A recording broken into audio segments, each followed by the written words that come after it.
अस्सलामुअलैकुम वरहमतुल्लाहि वबरकातुहू। सुल्तान Salahuddin Ayyubi series में आप सब लोगों को खुशामदीद। पिछली एपिसोड में हमने सुल्तान सलाहुद्दीन अय्यूबी की मुख्तलिफ अदवार में मुख्तलिफ फतूहात को डिस्कस किया था।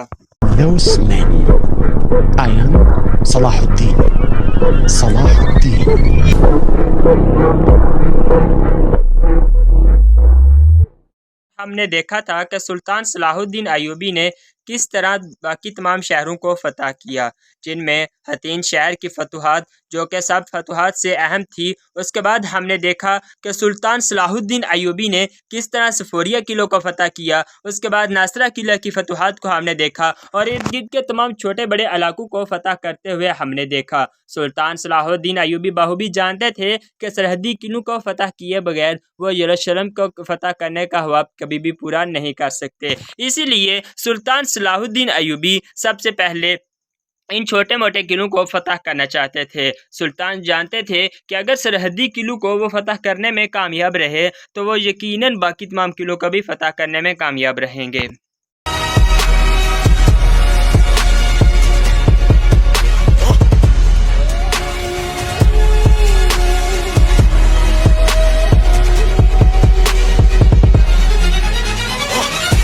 सुल्तान सलाहुद्दीन अय्यूबी ने सफोरिया किला को फतह करने के बाद सोर किला को फतह किया। सोर किला को फतह करने के बाद अब जनूबी फ़लस्तीन यानी कि अस्कलान की तरफ सुल्तान सलाहुद्दीन अय्यूबी ने अपना रुख किया, क्योंकि जिस तरह उका शहर वस्ती फ़लस्तीन के लिए एक अहम बंदरगाह था, बिल्कुल उसी तरह अस्कलान जनूबी फ़लस्तीन के लिए एक अहम बंदरगाह भी करार दिया गया था।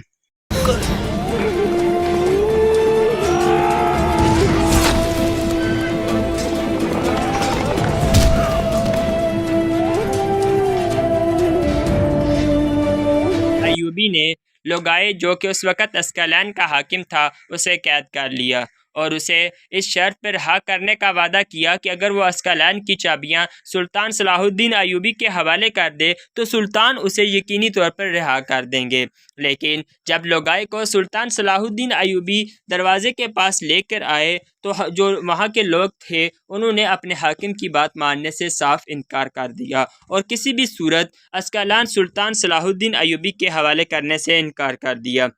सुल्तान सलाहुद्दीन अय्यूबी ने जब देखा कि यहाँ तो हाकिम की बात नहीं मानी जा रही तो सुल्तान ने मुहासरा साद कर दिया और इर्द गिर्द के तमाम इलाकों के जहाँ पे सुल्तान सलाहुद्दीन अय्यूबी को उम्मीद थी कि यहाँ से कुमक आ सकती है वहाँ भी अपनी जलगार करना शुरू कर दी। जब सुल्तान सलाहुद्दीन अय्यूबी ने इर्द गिर्द के तमाम इलाकों को फतह कर लिया तो अस्कलान के अब तकरीबन कहत पड़ना शुरू हो चुका था, क्योंकि उनका हाकिम भी सुल्तान सलाहुद्दीन अय्यूबी की कैद में था। इसलिए अब उनके पास ज़्यादा इरादा नहीं था कि वो अपना सुल्तान सलाहुद्दीन अय्यूबी के खिलाफ मज़ाहमत कर सके। इंशाल्लाह नेक्स्ट आने वाले एपिसोड में हम मज़ीद इसको डिस्कस करेंगे। अभी के लिए इतना ही। जज़ाकल्लाह।